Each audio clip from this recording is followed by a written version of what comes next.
Good morning, ninth class. Welcome to our English class. Today we are going to do our poem The Lake Isle of Innisfree. Innisfree is a place name. वहाँ की lake के बारे में कवि बताता है. And this poem is written by William Butler Yeats. Clear? The poet of this poem is William Butler Yeats. Now listen. I am going to explain the poem line to line.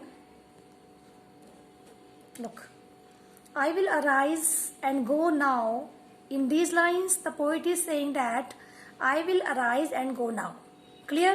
मैं उठूंगा, अभी तैयार होऊंगा and go now और जाऊंगा. कहाँ जाएगा वो? And go to Innisfree और मैं Innisfree के लिए चल पड़ूंगा. Innisfree is a place name. And a small cabin built there. वहां पे वो क्या बनाएगा? एक छोटा सा कैबिन. कैबिन मीन्स घर. ऑफ, और घर किस चीज का होगा? क्ले. क्ले क्या होती है? मिट्टी. एंड वेटल्स. वेटल्स क्या होती हैं? वृक्षों, पत्तों, इनकी टहनियां. अब वृक्षों की टहनियां. ओके. इन सारे वर्ड्स को आप नोटबुक में नोट करेंगे. And a small cabin build their. वहां पर मैं एक छोटा सा घर बनाऊंगा. वो घर किस चीज का होगा?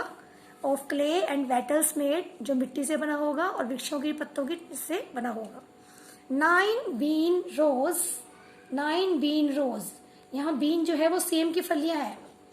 बीन क्या है? सेम की फलियां. वो कहता है कि मैं झोपड़ी के सामने, अपने घर के सामने नो रोज, नो पंक्तियों में क्या उगाऊंगा? सेम की फलियां उगाऊंगा. A hive for the honey bee. और मधुमक्खियों के लिए क्या बनाऊंगा? एक घर, छत्ता. And live alone in the bee loud glade. And live alone, वहां अकेला रहूंगा. किसके शोर में? बी लाउड, मधुमक्खियों के शोर में. ग्लेड. ग्लेड क्या होता है?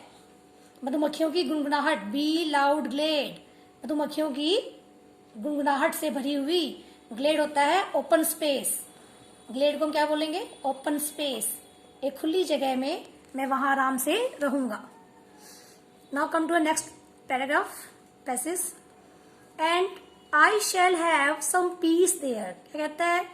Poet is living now in London and there is a very busy schedule and noisy area. वो कहता है कि and I shall have some peace there. और मुझे वहां पर क्या मिलेगी? मुझे वहां पर कुछ समय के लिए शांति प्राप्त होगी. For piece comes dropping slow.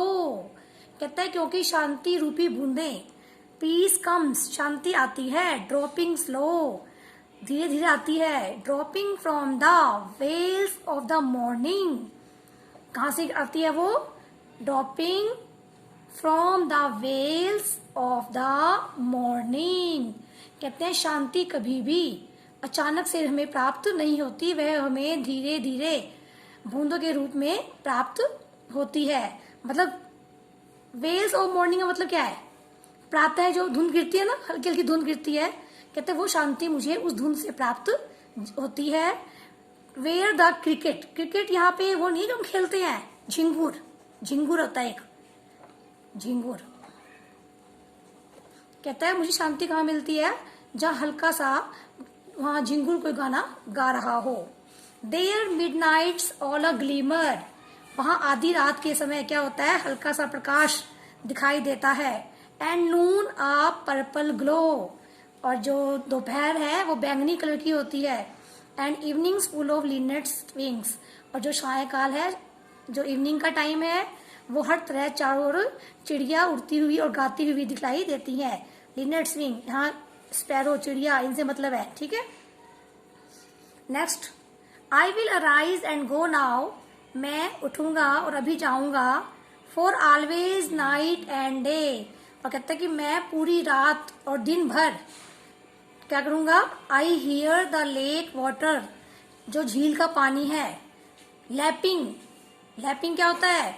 जब टकराता है ना किसी चीज के साथ कोई चीज, टपटपाहट, टप टप गिरती है कोई चीज, तो कहता है कि मैं झील के पानी के तट के साथ जो टकराने की मीठी मीठी आवाज है. With low sound of the shore. किनारा. जब झील के किनारे से लहरें आकर टकराएंगी और टप टप की आवाज आएगी, कहता है मैं सारा दिन, रात और दिन उसको आराम से सुनूंगा। While I stand on the roadway, जब कहता है जब मैं किसी पथरीले रास्ते पर खड़ा होऊंगा और ऑन द पेमेंट्स ग्रे, ठीक है, मतलब पथरीला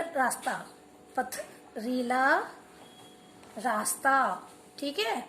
कहता है जब भी मैं यहाँ पथरीले रास्ते पर खड़ा होता हूँ, I hear it in the deep heart's core, मुझे यह जो अच्छी आवाजें हैं, ये आवाजें हैं अपने दिल की गहराई से आती हुई सुनाई देती हैं, ठीक है। Now your poem has been completed, The Lake Easily of Innisfree, written by William Butler Yeats. The next day we will do the question answers from this poem. Goodbye.